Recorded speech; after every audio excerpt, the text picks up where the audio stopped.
नमस्ते parents.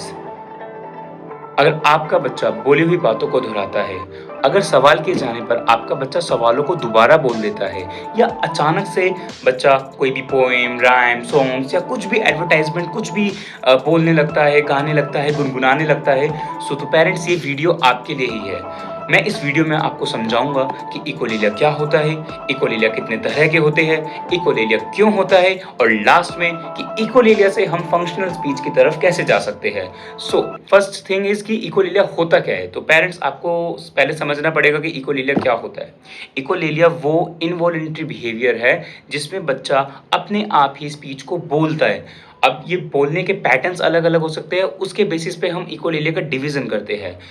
So next question is कि sir इकोलिलिया के टाइप्स क्या होते हैं? सो इकोलिलिया के टाइप्स हम 3 कैटेगरीज़ में ब्रॉडली हम डिवाइड कर सकते हैं। पहला मैं बात करता हूँ on the basis of the duration, यानी कि इसका ड्यूरेशन क्या रहता है। First is the immediate echolalia. Immediate echolalia का मतलब होता है कि आपने जो बोला बच्चा तुरंत उसको बोल दे, तो इसे हम इमीडिएट इकोलिलिया कहते हैं। समझ रहे हैं पेरेंट्स? अगर आपने पूछा कि आपका नाम क्या है, तो बच्चा तुरंत उसे बोल दे कि आपका नाम क्या है। दूसरा होता है पेरेंट्स डिलेड इकोलिलिया। डिलेड इकोलिलिया का मतलब होता है पेरेंट्स कि आपने कुछ भी सवाल किया, बच्चा कुछ भी गुनगुनाने लग गया। आपने पूछा कि आपका नाम क्या है, तो बच्चा वो रिपीट ना करके उसका जवाब ना देके जोनी जोनी यस पापा कोई भी राइम गाने लग गया या ऐड का एडवर्टाइज़मेंट करने लग गया। जैसे कि मैंने कुछ कई केसेस देखे, उसके एग्जांपल में मैं आपको बताता हूँ पेरेंट कि एक बच्ची थी जिसको हम पूछते हैं, कुछ क्वेश्चन पूछते हैं, कॉम्प्लेक्स क्वेश्चनिंग आ जाती है, तो वो बच्ची डिलेड इकोलिलिया शो करती है। डिलेड इकोलिलिया में वो कोई भी बॉलीवुड सॉन्ग्स गाने लगती है, तो ये डिलेड इकोलिलिया का एग्जांपल हो गया। अब इकोलिलिया को हम ग्रामेटिकल स्ट्रक्चर के बेसिस पे भी डिफाइन कर सकते हैं। एक होता है मिटिगेटेड एंड द दूसरा इज अनमिटिगेटेड। अनमिटिगेटेड का मतलब क्या होता है पेरेंट्स? अनमिटिगेटेड का मतलब होता है कि बच्चे ने जो सुना वही बोल दिया, यानी ग्रामेटिकल स्ट्रक्चर बिल्कुल सेम है। फॉर एग्जांपल वही जो हम इमीडिएट इक्वलिलिया पे हम जाते हैं। आपने पूछा कि आपका नाम क्या है, तो बच्चे ने बोल दिया आपका नाम क्या है। ये अनमिटिगेटेड इक्वलिलिया है। जब हमारा ऑटिस्टिक बच्चा इक्वलिलिया की स्टेज में आता है, तो वो सबसे पहले अनमिटिगेटेड इक्वलिलिया शो करता है, उसके बाद वो मिटिगेटेड शो करता है। अब मिटिगेटेड इक्वलिलिया क्या होता है? अगर आपने सवाल करा अपने बच्चे से कि आपका नाम क्या है, तो यहाँ बच्चा बोलेगा, हो सकता है कि आपका नाम क्या है? आकाश। ऐसे करके बच्चे ने अपना नाम तो बता दिया लेकिन आपके क्वेश्चन को भी रिपीट करा। तो ये मिटिगेटेड इक्वलिलिया है। यानी कि मिटिगेटेड इक्वलिलिया का मतलब होता है पेरेंट कि बच्चा उसमें कोई ग्रामेटिकल स्ट्रक्चर में चेंज लेके आ जाएगा या कोई भी एक वर्ड ऐड कर देगा, तो ये मिटिगेटेड इक्वलिलिया है। अगर आपका बच्चा मिटिगेटेड इक्वलिलिया शो कर रहा है, सो इट मीन्स कि पेरेंट वो बच्चा इंप्रूवमेंट शो कर रहा है, वो धीरे-धीरे इंप्रूवमेंट की तरफ जा रहा है। क्योंकि जो ऑटिज़्म की जब हम बात करते हैं, ऑटिज़्म गेस्टुअल प्रोसेसिंग के ऊपर बेस्ड होता है। इसके ऊपर मैं एक नेक्स्ट वीडियो बनाऊँगा, उसके ऊपर हम बहुत डिटेल में बात करेंगे। गेस्टुअल लैंग्वेज प्रोसेसिंग का मतलब होता है कि बच्चा चंक्स में सीखता है, टुकड़ों में सीखता है। जब हम एक टिपिकल बच्चों की बात करते हैं, जो आपकी लैंग्वेज में नॉर्मल बच्चों की जब हम बात करते हैं, तो नॉर्मल बच्चे जो या टिपिकल बच्चे जो होते हैं, टिपिकल बच्चों का डेवलपमेंट ऐसा होता है कि फर्स्ट वर्ड आया, फिर फ्रेजेस, फिर सेंटेंस ऐसे। लेकिन जब हम बात करते हैं एटिपिकल की, हमारे जो न्यूरो डेवलपमेंटल बच्चे होते हैं, एटिपिकल न्यूरो डेवलपमेंटल बच्चे होते हैं, ऑटिस्टिक, एडीएचडी, तो यहाँ पे जेस्टुअल प्रोसेसिंग होती है। यानी कि बच्चा होल सेंटेंस सीखता है, होल सेंटेंस बोलता है। आपने देखा कि बच्चा राइम्स गा लेता है, सर पूरी राइम्स गाता है मेरा बच्चा पूरे बड़े सेंटेंसेस बोल लेता है। लेकिन जब हम उससे एक बेसिक से क्वेश्चन पूछते हैं कि पापा का नाम क्या है, मम्मा का नाम क्या है, आपका नाम क्या है, तो सर वो भी नहीं बता पाता। तो इसका मतलब है कि अभी आपका बच्चा प्योर जेस्टुअल है, जेस्टुअल प्रोसेसिंग कर रहा है आपका बच्चा। सो तीसरा डिवीज़न क्या होता है इक्वलिलिया का पेरेंट्स? वो होता है on the basis of the communication, communicative और नॉन कम्युनिकेटिव। कम्युनिकेटिव का मतलब होता है कि बच्चा उस इक्वलिलिया के थ्रू कम्युनिकेशन करना चाहता है, बातचीत करना चाहता है, अपने आप को एक्सप्रेस करना चाहता है। फॉर एग्जांपल अगर मैं एक केस की बात करता हूँ, उसमें एक बच्ची जब भी हैप्पी होती थी, तो वो डिलेड इक्वलिलिया शो करती थी और डिलेड इक्वलिलिया में वो कम्युनिकेटिव टाइप था। ठीक है, अब कम्युनिकेटिव टाइप कैसे? कि जब भी वो हैप्पी होती थी, तो वो क्या शी स्टार्ट्स कि if you happy and you know clap your hands, ऐसे करके वो गाना गाने लगती थी। तो ये डिलेड इक्वलिलिया है जो कि कम्युनिकेटिव टाइप है।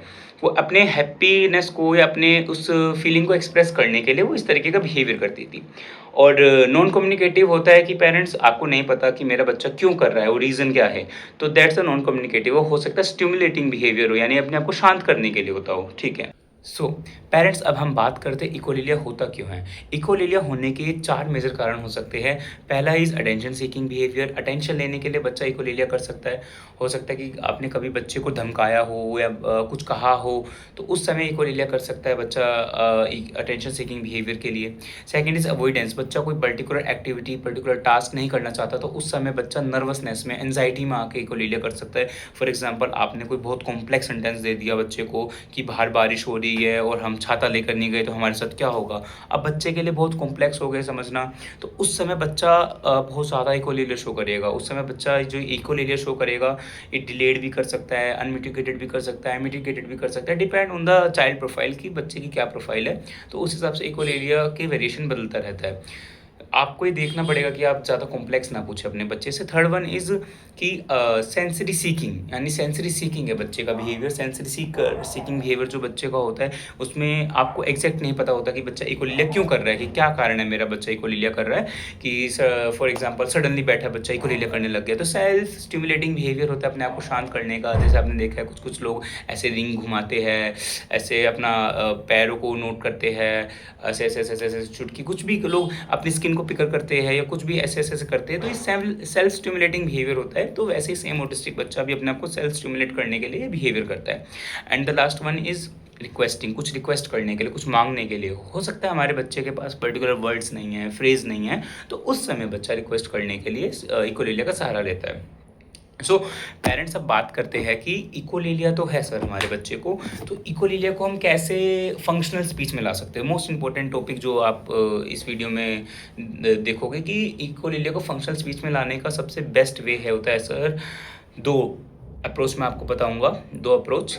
First one is time taking. Sir आपको ना टाइम को इंड्यूस करना पड़ेगा, टाइम देना पड़ेगा अपने कमांड में और बच्चे के उस पर्टिकुलर बिहेवियर में। फॉर एग्जांपल, आपने स्टिमुलस दिया और उसको जो पर्टिकुलर बिहेवियर्स में आपको टाइम डिले देना पड़ेगा। अब टाइम डिले कैसे होता है, अब मैं एग्जांपल पे आपको बताता हूँ। मैं एग्जांपल देता हूँ, आपका नाम क्या है, बच्चे ने बोला आपका नाम क्या है, इमीडिएट को ले लिया कर दिया। अब हम अप्रोच करेंगे टाइम डिले का। अब सेकंड अटैम्प्ट पे मैं टाइम डिले कम कर दूंगा, यानी कि जो मैंने आपका नाम क्या है उसके आंसरिंग में आपका नाम क्या है का थोड़ा टाइम डिले दिया था, टाइम डिले नहीं दूंगा मैं, ठीक है। अब जो सेकंड अटैम्प्ट है मैं इस तरीके से बोलूँगा, आपका नाम क्या है, मेरा नाम आकाश, दैट्स। अब हो सकता है आपका बच्चा सेंटेंसेस पे है तो आप ये सेंटेंस का यूज़ कर सकते हैं। अगर आपका बच्चा वर्ड्स पे है तो पेरेंट्स प्लीज़ मेरी हम्बल रिक्वेस्ट है, आप वर्ड्स का ही यूज़ करें, सेंटेंसेस पे ना जाए, क्योंकि इससे कंडीशन और डिटरेट हो जाएगी, इक्वली और बढ़ जाएगा। अगर आपका बच्चा वर्ड पे, अगर आप पूछते हैं आपका नाम क्या है, बच्चा बोल दे रहा है आपका नाम क्या है, तो आप सिंपली बोलो आपका नाम क्या है, आकाश। तो उसी टाइम बच्चा उस वर्ड को कॉपी करेगा, उस वर्ड को इमीडिएटली बोलेगा। तो आप इमीडिएटली को ले लेगा यहाँ पे यूज़ कर सकते हैं, ओके। अब जब हम बात करते हैं डिलेड इक्वलिलिया की, सर डिलेड इक्वलिलिया का क्या करें हम। सो पेरेंट्स, आपको फर्स्ट ऑफ ऑल जो मैंने 4 पैटर्न्स बताए कि इक्वलिलिया क्यों होता है, तो उसमें से आपको देखना पड़ेगा। अगर पेरेंट्स सेल्फ स्टिमुलेटिंग है, यानी कि बच्चा अपने को काम करने के लिए कर रहा है, आपको नहीं पता चल रहा क्या है, तो इसमें आप ऑक्यूपेशनल थेरेपिस्ट की हेल्प ले सकते हैं। आप हेडफोन्स लगा सकते हैं। हेडफोन्स के थ्रू क्या होता है कि कामिंग साउंड चलेगा तो बच्चा काम होगा, एंजाइटी कम होगी, तो सेल्फ स्टिमुलेटिंग बिहेवियर थोड़ा कम होगा। ओके, जब इक्वलिलिया करता है सडनली तो हेडफोन्स नहीं है, तो ऐसे कब बनाएंगे हाथों का, तो ऐसे ऐसे करेंगे, ठीक है पेरेंट्स।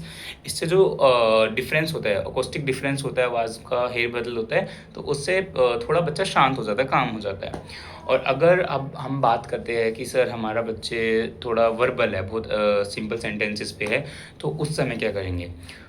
सो पेरेंट्स, उस समय हम अपनी कमांड को थोड़ा वो कर देंगे, लाइट कर देंगे। इट मीन्स कि कॉम्प्लेक्स सेंटेंस ना बोल के सिंपल वन बोल देंगे, थोड़ा इजी कर देंगे, ठीक है पेरेंट्स। तो आपको ये समझना पड़ेगा कि अगर बच्चा इक्वलिलिया कर रहा है, एंजाइटी के कारण कर रहा है, अवॉइडेंस के कारण कर रहा है, तो उस बिहेवियर पैटर्न्स को समझ के आपको करना पड़ेगा, ठीक है। फॉर एग्जांपल, जैसे कि अगर मैं आपसे बात करता हूँ कि आपका बच्चा कहाँ इक्वलिलिया करता है और आप मुझे बताते हैं कि सर अगर हम जब भी उससे कुछ भी पूछते हैं कि आज पूरे दिन में क्या हुआ, तो इक्वलिलिया करने लगता है या वो इग्नोर कर देता है उस बात को, या कोई पोएम गाने लगता है, सो पेरेंट्स से बहुत मुश्किल हो जाता है बच्चे को टास्क को बताना, पूरा शेड्यूलिंग बताना बहुत मुश्किल हो जाता है। तो उस समय बच्चे की आपको हेल्प करनी पड़ेगी, चंक्स में इन्फॉर्मेशन को तोड़ना पड़ेगा, चंक्स में आपको क्यूज़ देने पड़ेंगे, आपको टुकड़ों में तोड़ के क्यूज़ देने पड़ेंगे, समझाना पड़ेगा कि अच्छा ये हुआ, फिर ये हुआ, फिर ये हुआ, प्रॉम्प्ट्स देना पड़ेगा। अगर आपको प्रॉम्प्ट्स, चंकिंग ये सब समझना है तो पेरेंट्स प्लीज़ कमेंट करो। उसके बाद मैं नेक्स्ट वीडियो चंकिंग और प्रॉम्प्टिंग के ऊपर मैं आपको बताऊँगा, समझाऊँगा कि प्रॉम्प्ट्स की हायरार्की क्या होती है।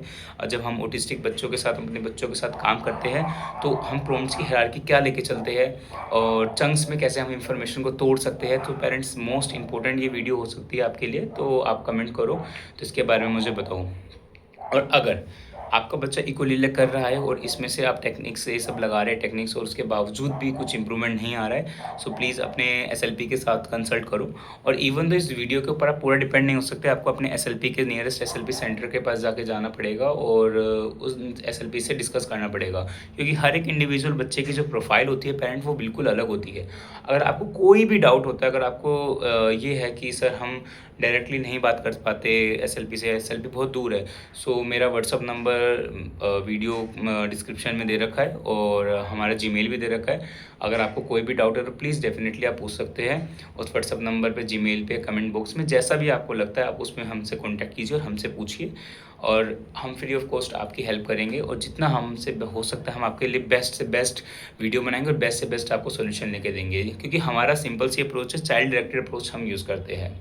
ओके पेरेंट्स, आई होप कि आपको कुछ समझ आया होगा। अगर आपको प्लीज़ समझ आए तो प्लीज़ चैनल को सब्सक्राइब करो, लाइक करो। मैं हमेशा ये एंड में इसलिए कहता हूँ क्योंकि मैं नहीं समझता कि ये लाइक और सब्सक्राइब करना इतना मोस्ट इंपॉर्टेंट पार्ट हो जाता है, क्योंकि सबसे इंपॉर्टेंट यही है कि आप समझे कि मैं क्या एक्सप्रेस करना चाहता हूँ, आप समझे कि मैं क्या बताना चाहता हूँ, आपके बच्चों के लिए क्या ज़रूरी है। So thank you so much parents.